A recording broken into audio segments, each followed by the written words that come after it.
one reminder, I know you just came in from out in the lobby. If you would remind yourself, let's turn off our phones and beepers and pagers and not embarrass yourself by having them. This morning we have a rare treat for you in that there are some real legends in the real estate industry. I've said that this industry has fit me very well because it's an industry that makes my ego not seem outsized. But there are some people truly worthy of their ego and their reputation. This morning we have three of them: Gerald Hines, Walter Shorenstein, and Alfred Taubman. There's really no introduction that I can give of these gentlemen that would give them their due. So rather than me giving an introduction, I'm going to let their works speak for themselves, and just bear with me for a couple of minutes.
Ladies and gentlemen, Gerald Hines Walter Shorenstein off the top.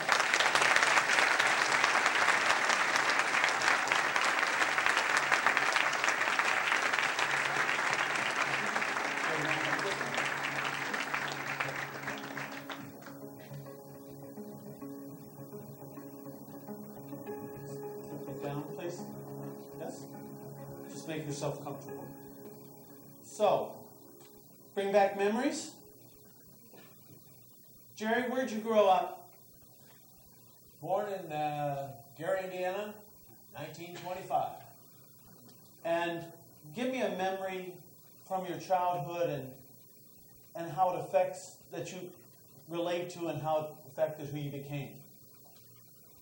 Well, I think I grew up in Gary, Indiana, and I think some of your adult activities relate to what you didn't want to do. And I went to work in the steel mill on weekends. If you were on an athletic team, you could go to work on the steel mill.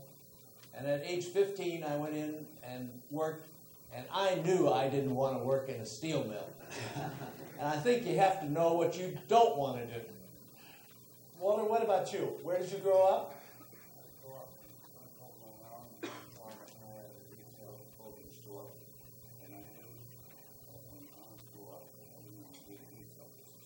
Didn't want to be a retail. That's because you didn't like your father's business, or it wasn't what excited you?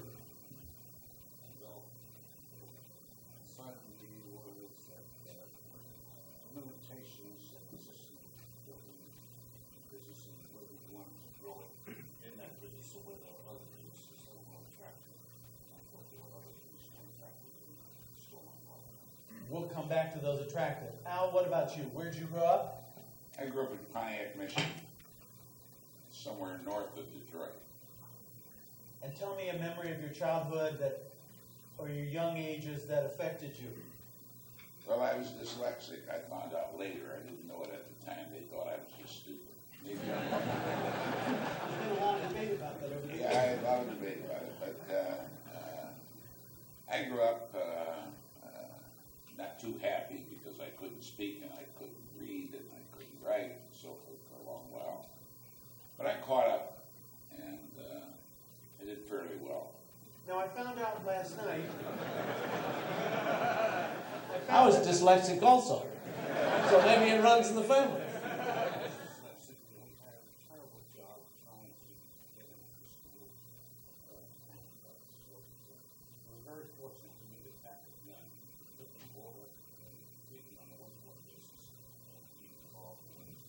So this explains why I haven't succeeded.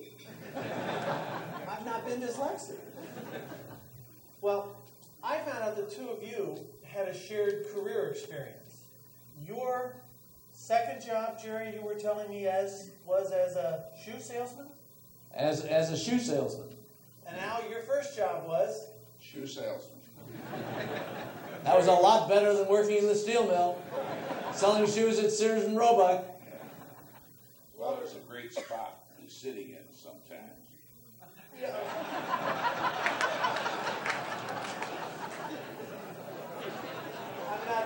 I'm not going to comment on that. Walter, last night, some of you may have seen, actually, I've been an educator for 27 years. And last night I saw one of the things that was the most inspirational to me, which was after last night's dinner. I don't think most of you saw it. These gentlemen took some students aside and ran a mini seminar just with students, and it was quite amazing how they did so. Walter, one of the things you mentioned to some of the students last night, we forget how, in some ways, times change and they don't. In 1936, 1937, you were a student at Penn, and I think you were saying that on campus would be swastikas and flags hanging around campus, and that there was a lot of anti-Semitism. Reflect back on those times and getting an education at a place like Penn. Well, I think I prefer not reflecting back. I wasn't leaving before, so I prefer not discuss. That's fair enough. Al, what about you? I grew up in a small town. And went to a small college, Michigan. Yeah, and I didn't really experience too much of it. All right. Now, I asked you, gentlemen, my students all have the view that your first development project, I don't know, but Woodfield Mall or the Galleria in Houston or Bank of America building. Why don't you share with me, Al, what was your first development on your own? I developed a shopping center in North part of Flint, Michigan. Flint wasn't that big city. Pretty sexy place to start. Yeah, and I built a shopping center, 26 stores. It was anchored by a federal, not federated, but federal department store. How big, roughly? Pardon? How big, square footage, roughly? It was about 200,000 feet, a little less, probably 180, something like that. You didn't develop anything smaller before that? Yes, I did a number of stores, design-build stores. They would be 5,000, 10,000? 5,000, 6,000 feet. And, I did a raised bridal salon, which was an interesting project for me at the time. And Jerry, what was your first project? My first project was a 5,000 square foot office warehouse for Fisher Porter, and I think it was 3,000 square feet of office and 2,000 square feet of warehouse. All right. And Walter, what about you? Well, I started out as a retailer, a broker, you know. But I think the defining thing was the deal I did with Ben Swig in the Merchants Exchange building in San Francisco, where I said to Ben that as a broker, I wound up, in running this company, I wound up at the end of the year with less money than the salesman, and I have all the grief and aggravation. And Ben said, well, let me tell you how to really make money. The next time you have a deal of any consequence, bring it to me, and I'll see that you have an interest in the thing. So it evolved that I did a favor to a person by the name of Roy Crummer, who owned that building, who gave me an exclusive on it. I took it to Ben Swig, which was an old landmark San Francisco building. I took it to Ben and said, Ben, Roy wants to sell this building. And Ben said, well, why should I pay him a profit? Because I could have bought at the same time. And I said, Ben, it's a better deal today than it was then. And Ben said, well, if you want to do it, I'll loan you 50% of the down payment on the thing, but you can't charge any commission, you can't get any fees out of the thing. And so it was $1 million down payment. Then signed a note for the $500,000. Then I went to my banker and said that if I borrow money from Ben, I'll never be a true partner. Why don't you, this bank, loan me money? And he said to me, my limit here is $250,000. And if I took your statement in there upstairs, they'd throw me out. I'll let you have the limit, provided you get it elsewhere. So I met a person that was running Security Pacific Bank in there and told him that Dennis, one of the smartest people in real estate, wants to do this deal. Crocker will give me $250,000, and I'm going to give you the opportunity to give me the other $250,000. That's very nice of you to do. And this was a conversation between the corner of Sutter Montgomery, and it was on the street. I went to his office, and by the time I got into the office, he said yes, and the papers were there, and that was the start. That was the beginning. That was the beginning, and before too long, we refinanced the building within close to a little over a year, took our capital out, and cash flow of $300,000. So we're going to come back to what you did with the $300,000. How much money did you make on that first bridal shop and on your first $5,000? I mean, you bought your first G4 asset with the profits, right? Well, I had G3 before. G2. That's right. Did we make any money to speak of on those early? Well, not what you'd call money today, but it was, we went on the Raised Bridal Salon, which Yeah, one did raised bridal. on Raised Bridal Salon, we did fairly well. We made about 30%, I think, which was quite good. And Jerry? We made a small amount. I think I made had a value of probably $5,000 cash flow after the debt, but I was still working as a consulting engineer, mechanical consulting engineer on building systems. So that was not the way I lived, and I did a number of smaller jobs before I got enough to where I could support my family. Well, that's an interesting thing, because Walter, and I've spoken before, and he came and did a class on this. You got into it through the brokerage route, and Alfred, you got in it through, how'd you get into real estate? Planning. Through the planning and design route. Jerry? Through engineering, mechanical engineering on building systems. And Walter, how did you find your brokerage background helped you as a developer? Well, I had the opportunity to be a peddler in visiting buildings and to get thrown out of offices and things of that nature. But I always found a way to get into that office and get to the real estate person and find out whether there's something that I could do for them. And This is the tenants you're yeah, talking the about. tenant and so. But I think the basic background that I had, which I think is a tremendous advantage today, is what's being occurred in real estate, because all my background was on buildings, whereas the background today evolves so much around financial aspects of the deal that the blocking and tackling of things that you do to run a good building is something that I learned early of why tenants would move. And most of the times the tenants would move because they hated the landlord. And I said, if I ever became a landlord, I'm not going to be a hated landlord, and recognize that we're in the service business. And that was the adversarial relationship that existed. Jerry, how about your engineering background? What did it give you that you found very useful as you went through your development? Well, I think I learned how the system worked. In the architect, engineer, I learned the engineering, I learned structural systems. We could look at a building and understand what the cost was, how to make the cost come in at a reasonable amount and still build an outstanding piece of architecture. I got interested in architecture through the dean of architecture at the University of Texas, and I got into the intimate details. I got into structure. We could look at a building and figure out how we could make a really outstanding building without running the cost up more than 2 or 3% against my competitors.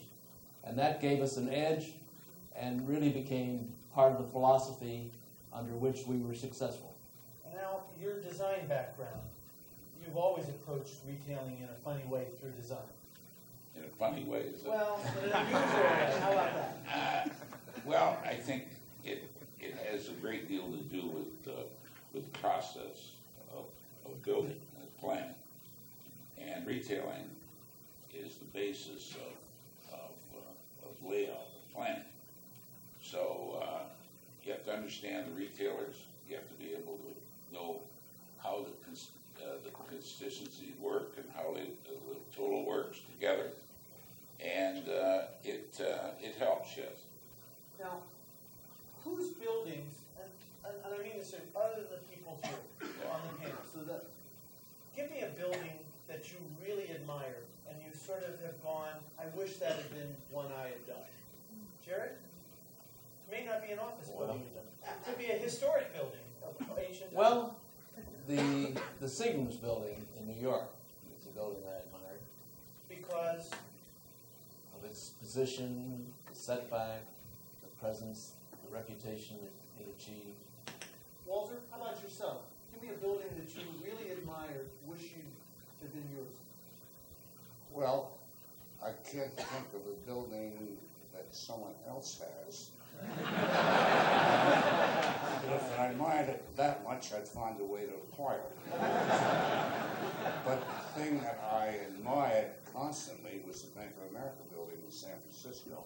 I thought it was the greatest single building that existed, and I felt that when I grew up, I'm going to own that building. and you got there. Alfred, how about yourself? Personally, I think that probably the best building in America is the National Museum, the original museum in Washington, D.C. Because? Because it's a great plan. It's a sensational building. It does what it should do in terms of showing art well. And there are no gimmicks to it. It's pure planning and a very, very fine structure. Everybody has people that they learned a lot from as they were early in their careers, whether it was a mentor or somebody you admired, somebody you wanted to become. Other than Roger Hornsby or Babe Ruth, who really was a mentor, guiding light as you went through your early career? Walter? Well, I don't think there's a single better individual in real estate than Bill Zeckendorf. And I had this real Senior, Bill Senior. And I had the opportunity to be in the original development of Century City. And I was involved in the planning and working very closely with Bill Zeckendorf. And he was a very, very extraordinary man in every respect. And one thing that I think I discussed with you at times is how cycles do you in. And as brilliant as he was, he couldn't live through the cycles of that development. You know, but he was just a very, very extraordinary. And just as a quick story on the thing, when Alcoa took over, I was owed a fee, in the thing. As desperate as Zeckendorf was to complete that, he held out until they paid me the fee. And that was a kind of good for him to stick up. Alfred, who was a mentor or a huge influence for you? I would just say that Ben Swig was just a really extraordinary individual. Ben Swig owned the Fairmount Hotel. Jack Weiler was his partner in New York, and they were just two tremendous individuals. Alfred? Well, there's a fellow Detroiter by the name of Max Fisher. Most of you haven't heard of him, but Of course, Max. pardon? Of course, that's what I've heard. He's my best friend and been a great knitter. And what 50 years. What about Max allowed you to? I learned about business from a lot about business. And I learned philanthropy. I've learned a lot from him. Jerry? I learned a lot from Ben McGuire, who was my first investment mortgage banker. And I think I learned a lot about business and financial acumen.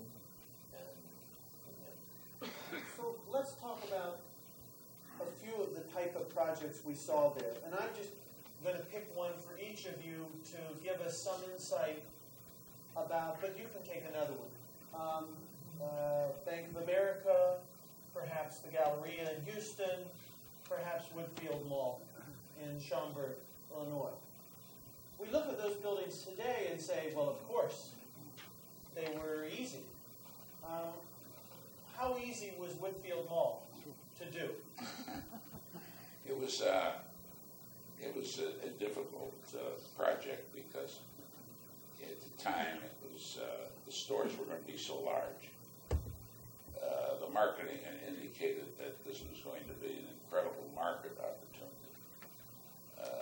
Didn't have any competition really. Wasn't anybody there. Right. There was nobody out there yet. Nobody out there yet. I mean, the highways weren't in yet. The freeways, and the roads were basically gravel. As a matter of fact, one day I got a call from my banker, and he said there was a bankers convention in Chicago, and 3 of the top people in the real estate department were going to be there. Would I take them out and show them the site? And I'd been out there, of course, but I've always been with one of our people or a broker or somebody, that knew the way. And Your directions are not great. I can speak the for them. freeways weren't in yet, Yeah. and every farm looked the same. And I, driving around, it became pretty obvious, I think, these bankers, that I didn't know where what. I finally said, that's it. We drove away, and they all looked at each other, knowing full well that wasn't it. So that wasn't easy to convince. Walter, what about you? Bank with Erico. or one of your other projects, give us some insight on how not easy it was. Well, I always thought it was easy. I never thought that it was hard when you had an objective and accomplish it. I would say that part of my background in military, that I was with the classification section, which was a quick study. We had 15 minutes for each individual to assign them to a branch of service. And that gave you a perception of taking 2, 3, or 4 to take a sample and coming to analysis. And all throughout my military career, I was in planning. I was quartermaster, basic quartermaster, field grade quartermaster, went to Air Corps Command and General Staff School. So I had the perception of making quick decisions, analysis, you know. But getting to the Bank of America building, I said to Ken Corey, who was the controller of the state of California, Ken, your pension funds are buying properties all over the country, and you as the controller ought to own the best building in San Francisco and the best building in Los Angeles. And I said, obviously the best building in San Francisco is the Bank of America building, and I think that what's happening with that bank, there's chances to sell it. So Ken said, well, find out whether they'd be interested. I went up to see them, and they said, how much do you think it's worth? But they would not give me any figures. You know, and I'm back in my vault, gave them a number. That was that fancy Argus run on the back of the envelope you did, I right? tell you, just scribbling, gave them a number, and they said, yeah, that sounds interesting, let me take it to management. Well, management decided, yes, they will sell it, but they had to turn it over to an investment banker to market it, which was okay. But I said, I'm going to give you an offer, but we want the right of refusal of any offer that you get as you investigate.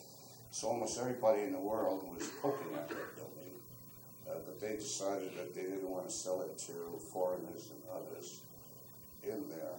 And on Friday the 13th of September, the people from Goldman Sachs came to me and said, if you can make this deal by October 1st, the deal's yours. Well, obviously, I knew that the due diligence and all the things that the pension fund would require before they closed the deal, this wouldn't work. And they were on PERS and STIRS and pension funds were on their 20th computer run, but they couldn't get the numbers to work right. Yeah. So they said to me, when I told them that wouldn't happen, they said, well, they're going to make me the buyer. And I said, who's mine? That's right, yeah. Right. They said, we'll arrange it. And so I had to go back to PERS and STIRS and say to them that there's a conflict of interest. This deal's yours. This is any time between now and the time we close, if you guys can make up your mind, it's your deal. Otherwise, you should allow me to proceed without any thought of conflict of interest. So between that Friday the 13th and the 1st of the month, we did all our due diligence in it, and I had to come up. The bank provided the major financing, but they required outside financing for roughly about $60 million. And there again, on a quick visit with sitting next to the chairman of Wells Fargo, said to me, we want more business from you. I said, what's the right. And I said, you need $60 million. But if I defaulted on this loan, you'd own the Bank of America building. So there's no reason why you wouldn't give it to me. And that was a good conversation. So seriously, that was. You don't know where the property really is. You can really install faith in the bank. Right, yeah.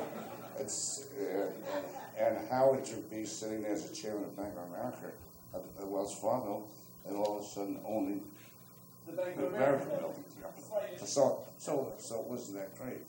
But towards the end, they required me to put some money into it. Oh, that was tough of them. Yeah, it was I'm tough. sure you suffered through it. And Right, because it required $2 million, but I got the $2 million out of the proration.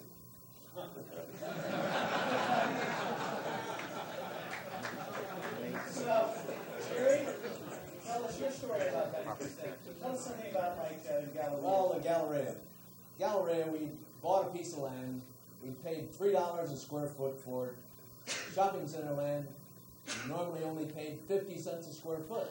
So we had to develop a more intense development than a one-level shopping center. And so we went to do 4 levels. We were going to do 4 levels. But we really only had enough money when it finally came to 3 levels. And we were building a shopping center with one major tenant, Neiman Marcus, and that was the only major. Well, that was against the principles. And we went to the ULI to present our project, and they said, "You shouldn't build it, Jerry. It's not gonna go." And we went ahead and we put an ice skating rink in, because I looked at all the centers, and they were getting maybe 20% to 30% of the rents on the basement floor as against the main floor. I said, maybe an ice skating rink will generate the traffic. Well, it did. And people said, you shouldn't put an ice skating rink in the middle of the, you put it on the side and you can close it. I said, no, I want people to walk around, promenade around, and that created the traffic, which created the rents, in which that floor generates equal to the fashion floor. So in many situations, you're going to get people, naysayers. Probably sometimes they're right. And we did finally get some additional tenants in, and it ended up, of course, some 3 million square feet, and a major success. But it was incremental, and there's a lot of hurdles along the way that we had to get through. Al, Jerry's story makes me remember something you told me that I've always remembered, that running a large retail mall is as much about buying your space back or reacquiring your space as it is leasing your space. And that too often people just focus on filling the space in a retail, but not conceptualizing what they're doing and trying to figure out, as Jerry was describing what's going on. Can you elaborate a little on that? Yes. Actually, it's difficult to do 3 levels. It is, Jerry, because the traffic moves down one way and back the other. You got to get them back this way and return to the same level. It's difficult. Either they choose to take these 2 levels or the upper 2 levels. So it's difficult to do over 2 levels. But that's all part of the science of developing the center. The science really has to do with apparel, how the apparel is placed. And that's the main incentive for our customers, where 80% are female, to come to the center, is to acquire apparel. And the concentration of apparel with other shops, as how they relate to that, is the way the shopping center is merchandised. And it's merchandised much like a department store. The department store in mind, people select what they want to buy. There are a number of places in the department store you can buy women's wear, as an example. But it's based on price and fashion. And that's the way it's separated. And that's the way we try to separate shopping centers, based on price and fashion. Certain centers, based on the market, won't have certain popular price stores. Others will only have better stores. This really has to do with the customer that we project. We have an opportunity to relate to. And as the market changes, you have As the market changes, we have very short-term leases in our company. I think they average about 7 years. consequently, we have an opportunity, and the Senate has an opportunity to rethink what they want to do. And, and although the turn isn't that great, because the tenants change their goods every 6, 7 years. They change their focus. They change their vision. So we try to give them that opportunity to build based on the building of the traffic, because the traffic changes.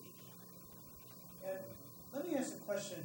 You three have done, and we just showed a small sampling of it, truly great space over your career. You've been involved in truly great space. Why is there so much, what I really mean is bad space? There are so many bad office buildings, but they were expensive. Bad shopping centers, but they were expensive. Bad office buildings that were expensive. Why is there so much bad space? Because we always wanted the competitors to have that space. We never had a bad building. I can't think of a bad building that we've ever been involved in a way. But other people's buildings. Why is that? Well, you know, some person said to me, "You think you're smart, but the only reason you're smart is because there are dumber people out there than you." And that's who owned those buildings. Jerry and Al, why is there so much bad space? Basically, it's inexperience and sometimes money, too much money, and of course we had the corporate egos in the early 70s that built a lot of bad buildings, and I think that type of client is pretty much gone by the wayside. There's still, of course, people building dumb buildings, and there will always be some buildings. I would have to say my experience with Seckendorf was really a great experience to understand what a good building is all about. And he had a great flair and feel for what a good building would be. For those younger people in the audience, there's a wonderful book that Seckendorf wrote in the 70s, I think, that's well worth reading, that describes all of it. Al, what about you? Why do you think there's so much bad space? I mean, you and I walk through space together, and we just... Yeah. Well, I think there are marketing errors, competitive errors. People don't take into consideration the fact that anyone else is going to build. And location really has to do with access and has to do with market acceptability. And access is one of the most important things. And some centers don't have that access. Some developments don't have that access. Some office buildings are built in marginal areas. May or may not build in those areas. It's true in shopping centers also as to where they're built, what the market opportunities are there and in the future. Everybody has One of the reasons I think of bad buildings, architectural-wise, the building is designed from the outside in, as far as the architect is concerned. As a real estate person, you have to sell that space, and you want to have space most efficient for the tenants to maximize the use of the space. So we would design the buildings from the inside out to determine how we could maximize the rentable area to the net usable and so forth, and let the architect do the design on the exterior in a way. Clearly, all three of you have been very, in my knowledge, very tenant focused throughout your career and specialized in the type of tenants you dealt with. Retail versus large office users, international office users. Let me ask, everybody has their own, as you look back, that's my favorite project, maybe for whatever reason. What's your favorite project, Jerry?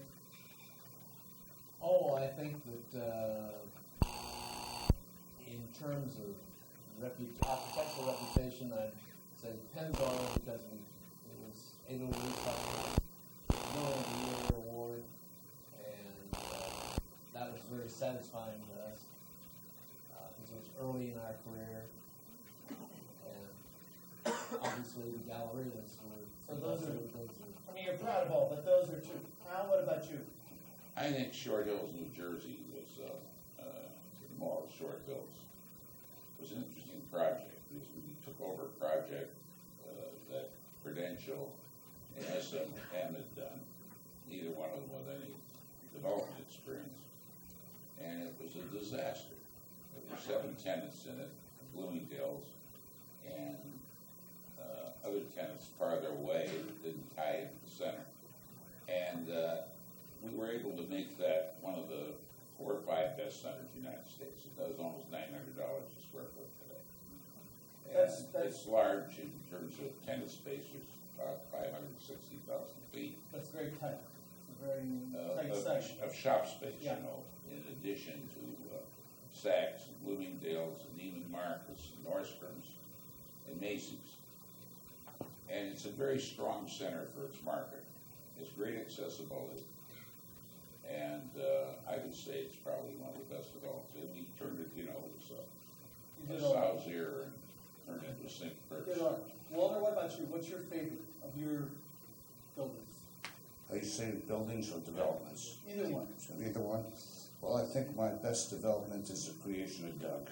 Ah, that's his son, This Doug is Shor's Doug's son. speaking. And the Doug is doing a great job.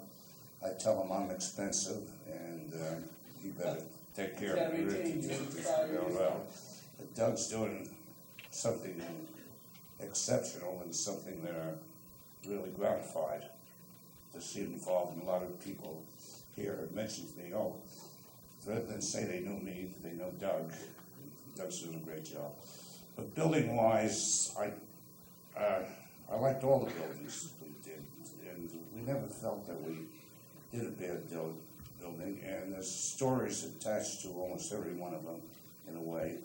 And it was involved with creativity that the competitors did not use their imagination or did not. And incidentally, the price that we ultimately paid for the Bank of America building is the same price that I scribbled in that envelope. So sometimes that comes out, and it was Well, good no, prices, that's the world's because really bad. because we had insight, perception. We could look at something in there and say, so much a square foot, so much, and come to a quick analysis on the thing, which I don't know whether it's prevalent today, that they have to do their 20th computer run before they decide that it's worth pursuing. We try. Let me, political activity, changing subjects. Walter, we saw you're renowned for your involvement in the Democratic Party. We saw photos with several presidents, but I know you've all been involved in your own way politically. Walter, let's do you. Why did you choose to be as involved politically as you chose to do? Well, most of the peers in San Francisco that I admired were involved, particularly in the Democratic Party, just like Ben Sweden, Salesman, and people that I had great respect for were very involved with the Democratic Party, and particularly during the Kennedy years. And so I went along on the thing, and I'm very gratified and very pleased that I've been involved in the Democratic Party, and feel that when you heard Pete Peterson talk, you can understand why everyone should be a Democrat. Alfred, how about you? I really haven't been that political. I supported both parties. I supported both candidates. I supported the candidates that I feel are strongest, and have not taken a political direction, not really. Jerry? I haven't taken too much of a political direction, but George Bush Sr. was from Houston, and I saw great integrity there, and I supported him with great vigor. You couldn't get very involved in the development work in San Francisco unless you were politically involved. With the Democratic Party. And understood your way around.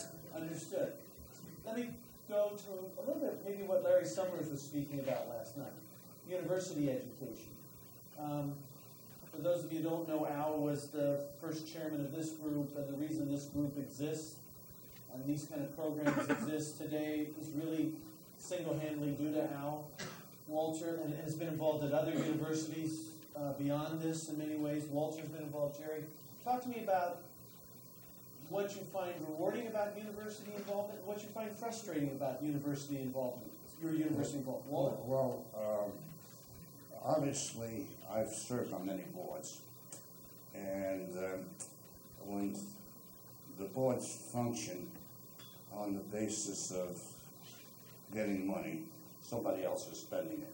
You have little or no control over what's happening in a way. But when my daughter Joan passed away with breast cancer at the age of 39, she was a producer of Face the Nation show for CBS and had gone to Harvard Divinity School and so forth. I established a center, Press Politics and Public Policy, at the Kennedy School, and that's been very gratifying and extraordinary. And what I experienced in dealing with them, in dealing with a world-class institution, with world-class minds, with world-class subjects. So it's very gratifying to see their ability to address issues that are not normally addressed and participate in. It was very gratifying. So then I created at Stanford the Asian Pacific Studies program, which is very, very well received. George Schultz and Bill Perry, great people involved. So you're dealing with great minds, great people with great projects. At the UC Berkeley, Laura Tyson was dean of the business school, and we got totally involved there at UC Medical Center. But you're involved with some very, very extraordinary people doing extraordinary things. It's very stimulating to be exposed to them. Jerry, what about you? Well, I think involvement in universities takes you out of your ordinary comfort zone, challenges you.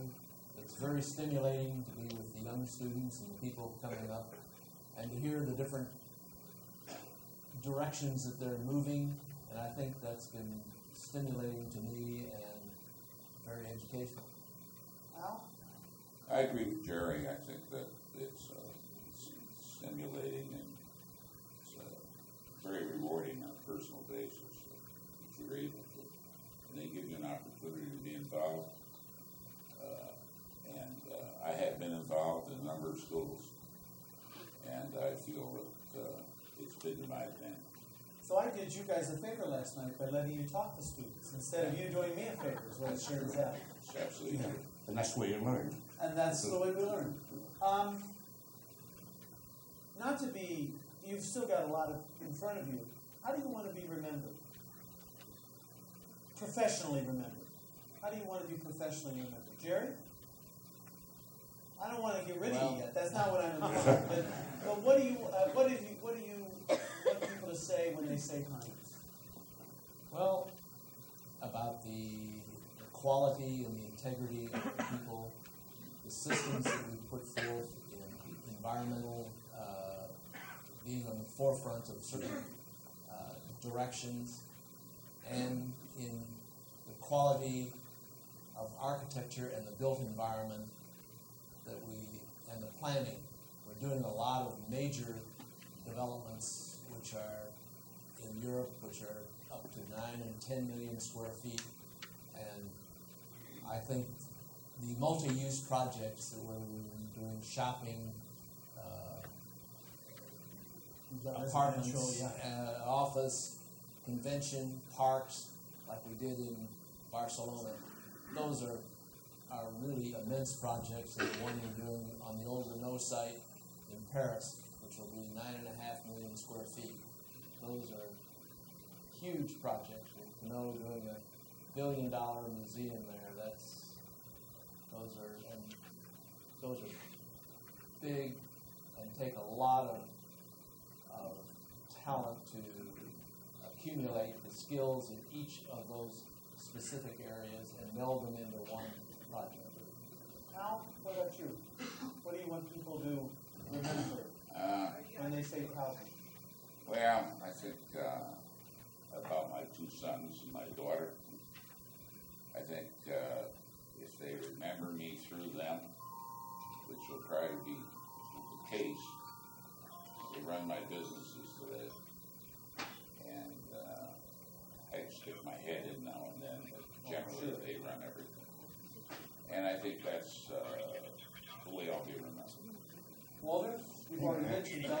Yes, yeah, and Al stole my lines, but as to, we remembered that Doug carrying on the business that we established with integrity, honesty, and great ability, and doing an extraordinary job. And I would consider we always wanted to be number one in whatever we're doing, and I think that he's pretty much headed in that direction, and he's just doing a great job with a lot of respect and dignity. My daughter is Joan, was a producer of Houston Nation show, CBS, and did great things in media, and that's what I remember her at the Center of Press Politics and so forth. Carol has had 4 Tonys, 3 Pulitzer Prizes on shows she's produced on Broadway. She's opening one now, Carol in the Change, which probably will win all the awards. They were not necessarily the most, made the most money, but they were very well received. So that any memory that exists, certainly as Alice indicated, is who are the creators of our families. Let me open it up to, we have some time for questions or reactions. Yes, just shout out and we'll repeat. Excuse me, Jerry. Yes. Thank you very much for something that's wonderful for all of us. You know, we talk about the connection between the academic and business. You have a world of experience and you've got intuition. How does that relate to the academic education that we're bringing our young people up with? Let me just repeat. You have great technical expertise and great experience. How do you relate that with the kind of education that students are getting here at other places? How does that all interlink in your mind? Walter? Business requires far more knowledge, far more comprehension than when we all started out. It's far more complex, it's bigger, the numbers are greater, and the opportunity that people get to be better educated in programs like here at the Wharton School is something that's very essential for that training to get into the industry and go with it. It'd be awfully hard to start in the industry today like we started, like at least I started. But today, unless you have the training, knowledge, and background and comprehension that exists, you find it difficult to get along. Either of you want to react, or is that captured, Jerry? I think that today you need much more expertise. We learned on the job, and that was a great way to learn. But today, when we hire young men for officers' positions, they have to have at least an MBA, and so it takes much more sophistication and much more training to do that. And I know that my son Jeff is carrying on in that direction, and trying to achieve people with great training and education. Now let me ask you a variant of that question that's very personal between us. When we first met 19 years ago, and the discussion was about would there be a real estate center, and I think I was about 14 at the time. And the question was, did you have any idea it could grow to what it's become? Well, I feel that the general education is very, very important, the background in life. I think people should be first educated for life, and as they become human beings. And then professionally, they should add that kind of training on that kind of background. And as we started out here at the center, we tried to deal with a general education initially, and then we dealt with the professionalism of real estate. And I think that that's an excellent way that people ought to think. First, they ought to be educated generally. Because educated people tend to make better decisions and quicker decisions, more defined decisions than those that are uneducated. Couple questions yet? One more question. Let's have a last question or comment. Anybody? Well, Pete Peterson, I think, pointed out the destiny of this country was that, or Larry Summers pointed that out. The destiny of this country is in the education system. And the challenge is there. Anybody last question? Then I'll take it, which is, what do you want to accomplish yourself in the next 5 years? Jerry? Stay alive.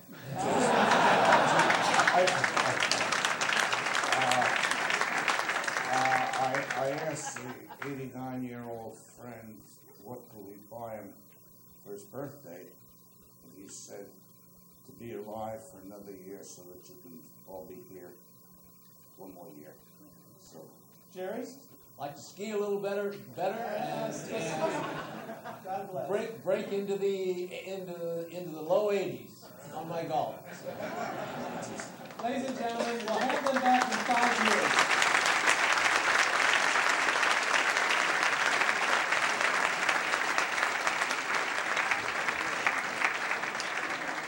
So, we take a break and then resume. so.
as a function of the length of time we're awake, as well as a function of the time of day that we're there. Caffeine does disrupt sleep to some extent as compared to placebo.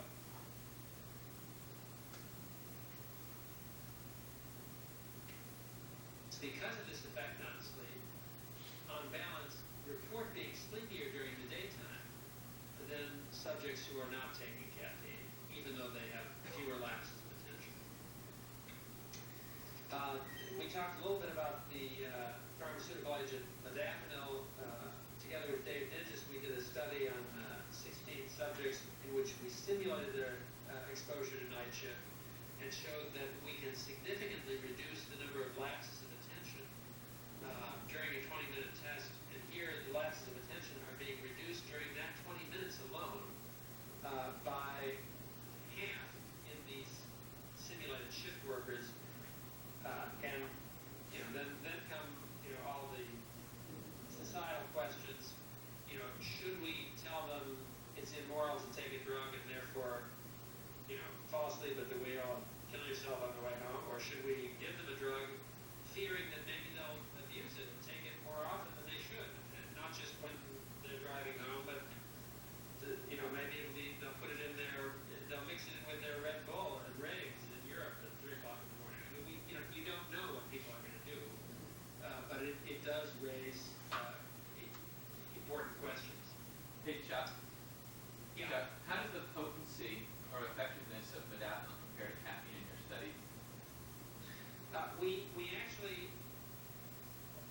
since we have studied both modafinil and caffeine on 2 similar protocols, it is our goal, once we get each of those completely finished and analyzed, to concatenate those data and try to see what kind of comparison that there is, but we haven't completed that yet. The second factor that's an important factor to think about in determining alertness and performance, and this is a tremendously neglected one, but it is included and incorporated in the mathematical model that Megan Jewett developed here in our group that Mark referred to, which when they did a head-to-head comparison at a recent conference that was hosted by Dave Digis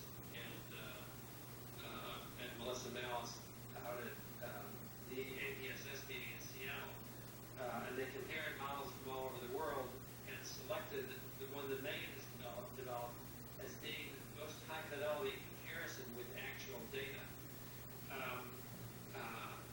You must incorporate how long you've been awake, just like your grandmother told you that the longer you're awake, the more sleepy you'll get, and it makes common sense. It's not just what time of day it is in the body. Our alertness declines with each passing hour of wakefulness, and our ability to do cognitive tasks also declines. It becomes much steeper when we get from the 16th to the 30th hour, but it declines substantially during our usual 16-hour waking day. And one thing that many people don't realize is that when we mathematically correct for the influence of circadian phase, the influence of being awake for an extended period is as important as the influence of being in an adverse circadian phase. And these two factors combine so that if you are awake for 26 hours at an adverse circadian phase near your nadir, that's when you're going to have your eyes rolling around in their sockets, and you'll be drinking caffeine, and it won't be enough to try to sustain your wakefulness.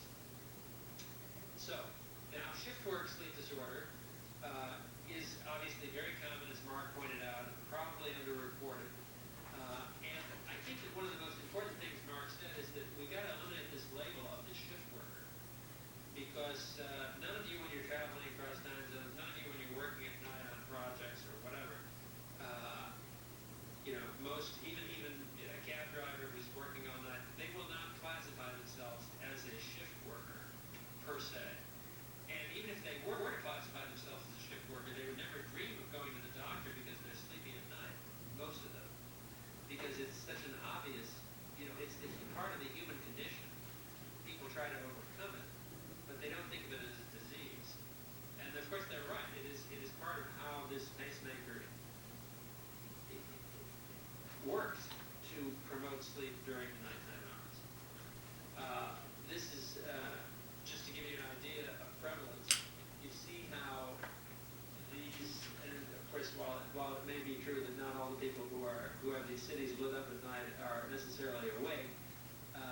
see how we are trying to fool Mother Nature by really turning on the artificial light during the phase of the circadian system when we should be shrouded in darkness.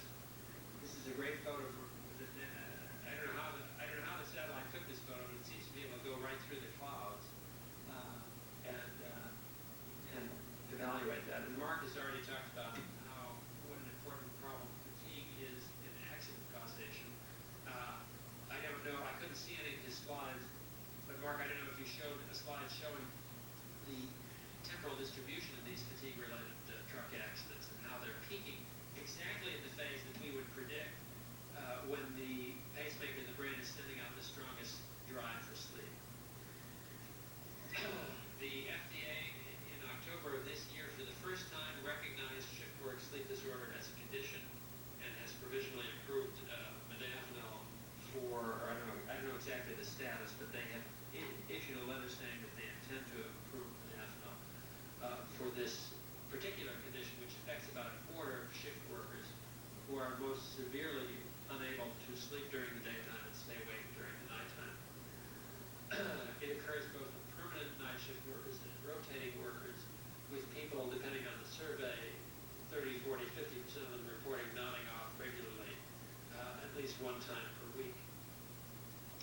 Now, 20 years ago already, we could show that we could greatly enhance performance of rotating shift workers by simply paying attention to the design of the work schedule. And this was about a 20% increase in the rate at which they harvested potash from evaporation ponds and in the rate at which they processed potash in terms of the number of thousands of tons per day, just by changing the frequency of the shift rotation and the direction of rotation. Mark has been advising industries on how to implement the kinds of changes that are necessary to improve these schedules, but as I'm sure Mark can testify, it is an uphill battle because you're thrust in the middle of arguments between labor and management. We have very poor relationships between labor and management in this country. And a lot of them use this political football. We demonstrated right there in Philadelphia in the 35th precinct that did a 4-year study showing a tremendous improvement with some simple changes in the design of the schedule of the police. And then a new superintendent came in, they had a labor management dispute, and since 96% of the union members wanted that new schedule to be introduced citywide, he took it away from them. Then there was a 27% increase in patrol car accidents in that district. And so he sent everybody, not understanding any relationship, he sent everybody in that district into driver training programs to try to help them cope with this. So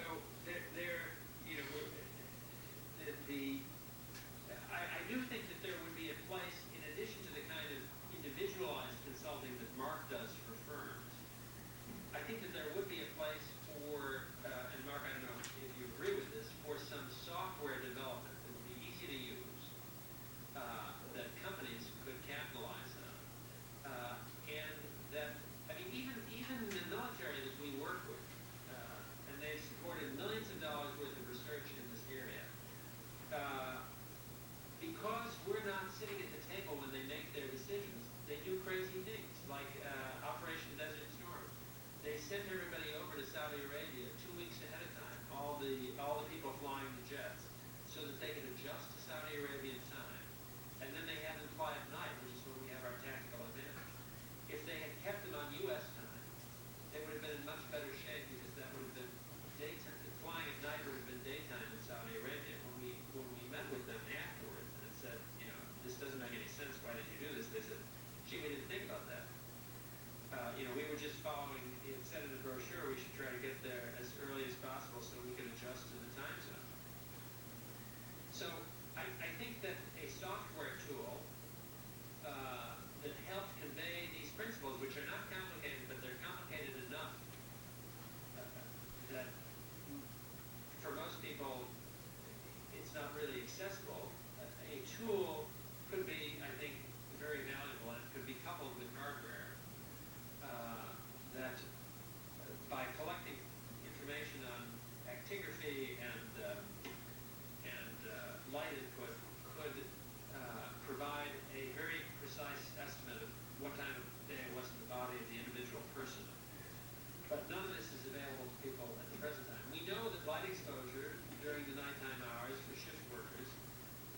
reset their circadian rhythms, and this is, a person working in ordinary room life does not adjust to the night work many times after months or years on the schedule, whereas somebody who gets the properly timed exposure to light during the bright light during the night can reset right away. Now you might ask me the question, well, I thought you said earlier that ordinary room light was quite powerful. And it is, but not when it has to compete with outdoor light driving home from work. Because that sends an incredibly powerful signal to the pacemaker in the brain that overwhelms whatever light exposure they get during the night, because outdoor light is so much brighter than indoor light. But we know that if we could get shift workers adjusted, that they would perform much better during the nighttime hours, they would be more alert during the nighttime hours, their cognitive performance would be better, they would be able to sleep more during the day, an average of 2 hours more per day, and they would consistently shift. We have tried to introduce complicated lighting systems, and already been started through venture capital investment companies to go into industry and install lighting systems and whatnot. But again, that requires a major technological intervention in these places,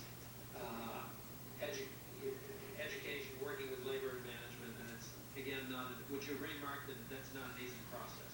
And it's very hard. We even working with the astronauts. Remember, Mark, when because you came from NASA Ames, when I brought you to the Johnson Space Center, they barred you from going into the room Yeah. when we were meeting with the astronauts, even though they have a tremendous difficulty with sleep in space, and even though Mark was the resident expert and they happened to have at NASA at that time a specialist in circadian biology, they would not let him help me implement a program that was going to facilitate adaptation of the crew to their schedules. We have since worked extensively with NASA, doing sleep recordings in space and developing a system. This was that first mission, Mark, STS-35, many missions ago, in which we did expose them to light during the night shift and then shifted the circadian rhythms of the crew members so that they were releasing melatonin during the daytime instead of at night, so that they would be prepared for a night launch, which was scheduled to happen at 1 o'clock in the morning. But there is a cultural shift that has to occur here, because within a few years, NASA was videotaping Johnny Carson and Jay Leno and playing it to the crew members during the daytime, thinking that that might be just as effective as this whole lighting system. There's always the snake oil comes back in very quickly, because in many times people in industry or in organizations like government, they don't have the expertise to evaluate a claim that is based on scientific work from a claim that is just made by somebody who can make a good presentation. Would you agree, Mark? Absolutely. We've been talking about how real-world operational people have any basis upon which to make these decisions, and it's usually them. So this would take a sort of a full frontal effort in terms of education, developing good, solid technologies that work, that are easy for people to understand, and that can be distinguished in the marketplace from basically what are scams. Delayed sleep phase is, no one exactly knows the prevalence of delayed sleep phase. Anybody who has a teenager is well aware that it can be very difficult to wake them up in the morning, and they have often tremendous difficulty falling asleep at night. Much of that population that is affected by delayed sleep phase may be behaviorally introduced. That is to say, once you start staying awake and getting light exposure in the evening and the wee hours in the morning, that shifts your circadian rhythms to a later hour, making it more difficult for you to wake up the next day. So they become stuck in this later phase, not necessarily because they have a medical reason to be at that phase, but because they don't understand that they can't choose to go to bed at 3 o'clock in the morning one day and wake up at 11, and then the next day, because they have to get up for school, they think, oh, I should be able to go to bed at 10 in the evening and wake up at 6 o'clock in the morning.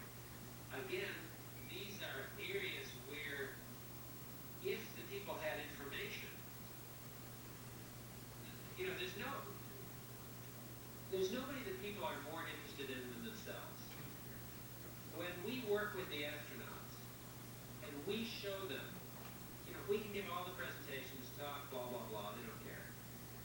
When we record their actigraphy and their light readings, and we come back and meet with them and let them see that what their own schedules have been, an astronaut who won't spend 5 minutes listening to the instructions as to what they're supposed to do will sit there for 45 minutes listening to an explanation of what their own data looked like.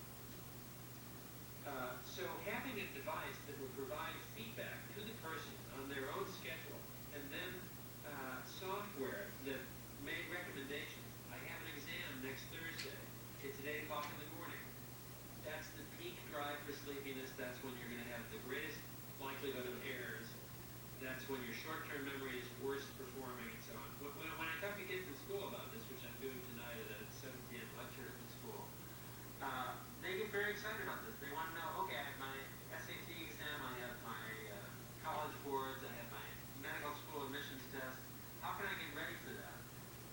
And if they had some simple tools which would not be expensive to manufacture, the Actolite watches that they sell to NASA for $2,000 a piece cost about $5 each to manufacture. But then they have all the quote-unquote development costs and the R&D and whatever. They don't do any R&D, basically. But these devices, coupled with, in today's technological world, coupled with devices, you just wave this wand near a receptor machine, and it downloads the information. But all the existing devices are very clunky because no major company has ever made the decision to do this right. And so that's why I'm excited about today, because I think Respironics could have an opportunity to develop tools and technologies in this area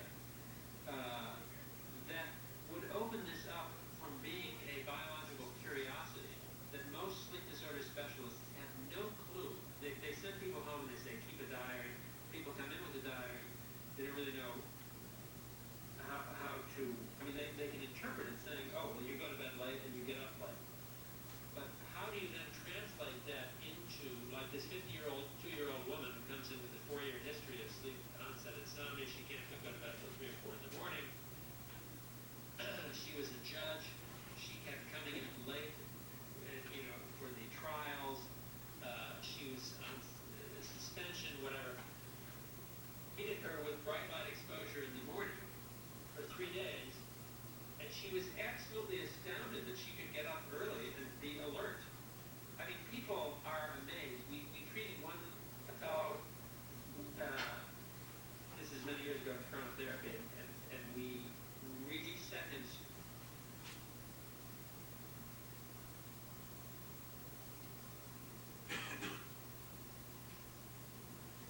to help him wake up. He was a medical student. And he was reading the Wall Street Journal at 5 before any of them got up. And she said, what did you do to my son? So it was such a dramatic change in his behavior that she was concerned that we were using some, radioactive, whatever. I don't know what she was concerned about. But she was concerned that we had done something too grave to him. And would this be permanent? Could he, And I explained to her that it really related mostly to his own schedule and what he kept on a regular basis. But the principles are very simple. People don't have access to them. Advanced sleep phase, again, we had, I'll just skip through these slides. Many people, this is an example of a person whose circadian system is on London time, even though she's living in Boston. And it was very ironic that this same weekend, when we did this evaluation showing that her internal clock was set 5 hours earlier than the average, we also studied a person that same weekend with delayed sleep phase syndrome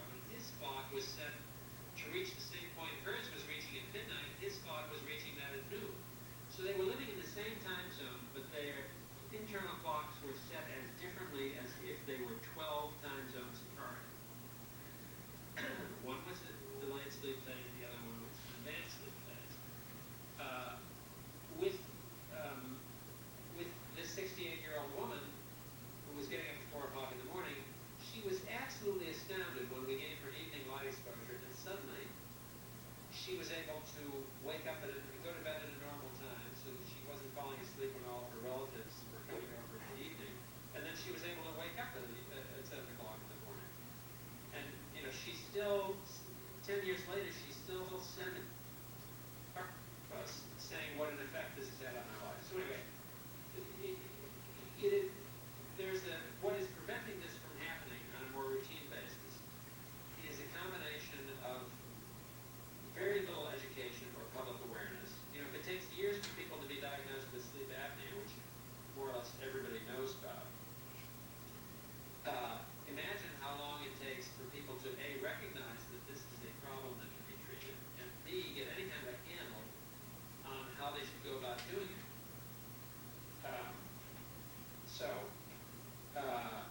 That's all I want to talk about today. I think that the state of the art in diagnosis, David White and I have talked about how there aren't simple kits available for people to do measurements to find out even the circadian phase of their patients, let alone the response to any kind of a treatment. So I think that the field is wide open for entry by a sophisticated company that would be interested in investing in this. So that's where I am. Chuck, I got a lot of questions. Let me start. Now, say it's you and maybe Jim Walsh also. How much do you have a clue or any thoughts about how much insomnia may actually be some of what you're talking about, either light exposure in the evening and delaying people and whatnot? I mean, insomnia gets sort of lumped in this big group of insomnia, but how many of these people do you think have circadian rhythm abnormality that if addressed, you might be able to make things considerably better? I know you don't have a real quantitative answer, but I'd be interested in your thoughts. Well, I certainly think that that the role of circadian rhythm misalignment in insomnia is much greater than anyone has estimated, and it becomes greater with advancing age. And I'll give you an example of why I think that that's the case. If you look at this slide, this is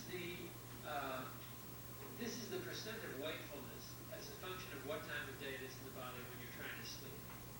So a young person, one of the reasons why a young person can stay up till 3 o'clock in the morning and sleep till noon is that there's a wide range of permissive phases at which a young person can be efficiently sleeping.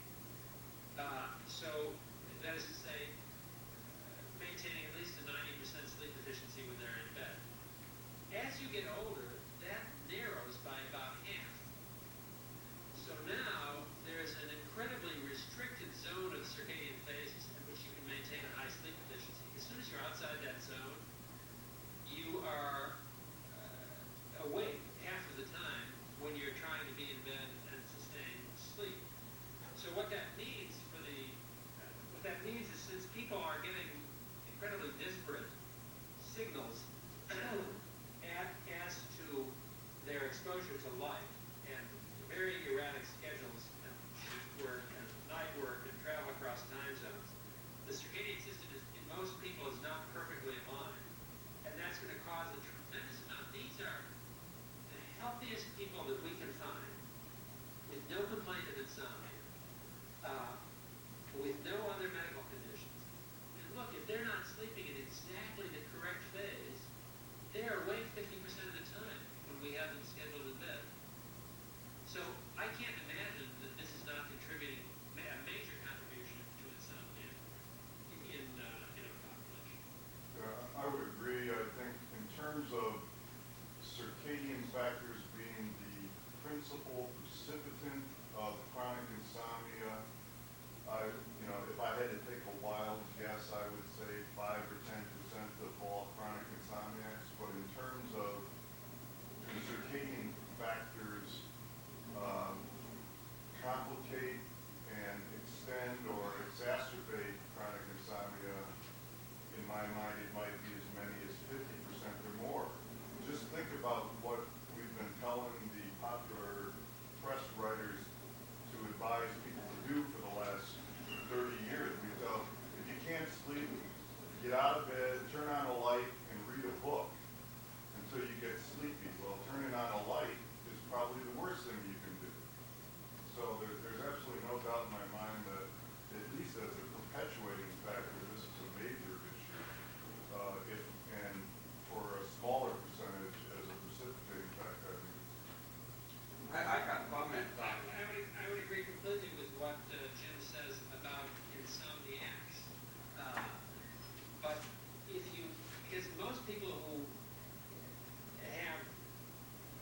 poor sleep efficiency would not necessarily consider themselves an insomniac, however. And so, broaden the definition to difficulty sleeping for whatever reason, because you've come across time zones, because you've worked as a shift worker at night, for all these different, then you have a much, much bigger population that on any given day has trouble sleeping. And there the circadian contribution, I think, is even greater once you expand it beyond those who classify themselves as insomniacs. I agree with that. I would comment, Chuck, in the last 3 years, kind of developing a chronic insomnia clinic, that about 20% of patients have circadian issues, not a circadian insomnia diagnosis, but circadian issues that needs to be addressed in the context of their management. But as you point out, the issue of education and the sensitivity of the patients to follow the instructions necessary to implement and correct those issues is a tremendous challenge, and nothing available that is friendly to the patients to address those issues. I wanted to ask a question is, what are your thoughts in that concept of a kid to develop or define circadian phase without bringing people to the laboratory?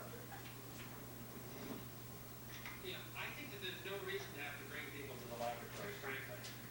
And that home kids, like, you know, before, nobody was allowed to do a pregnancy test without going to the doctor's office when I was growing up. Because that was a much too serious issue to let anybody test on their own. And it was funny because people would come to the doctor's office, they would collect their urine, they would dip it into a little, dip a dipstick in it, and then come out and say, you know, yes or no. But they would not allow the patient to do that dipping of the dipstick. It was a very paternalistic attitude. And finally, you know, the women's movement, everybody, they said, that's crazy, we're not allowing this. And it's going to be made available to the public. It's the same way, with some instruction, this kind of information could be, these kinds of kits could be, I think, made available for the general public.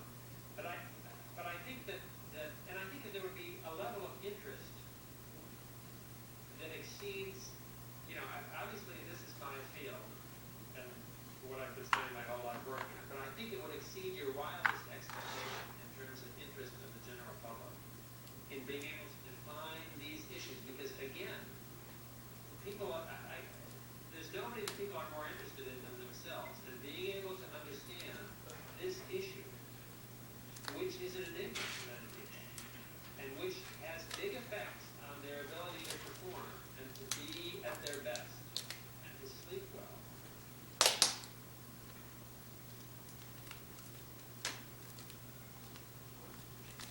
Kinds of conversations, but everyone from kids, you know, if I tell a kid that I'm picking up to be a babysitter on the ride over, if I talk to them about they release growth hormone during the night, and this is when they grow, and this 12-year-old boy is like, well, I'm going to tell my mother that I have to get my sleep at night, and I have to go to bed at the right time.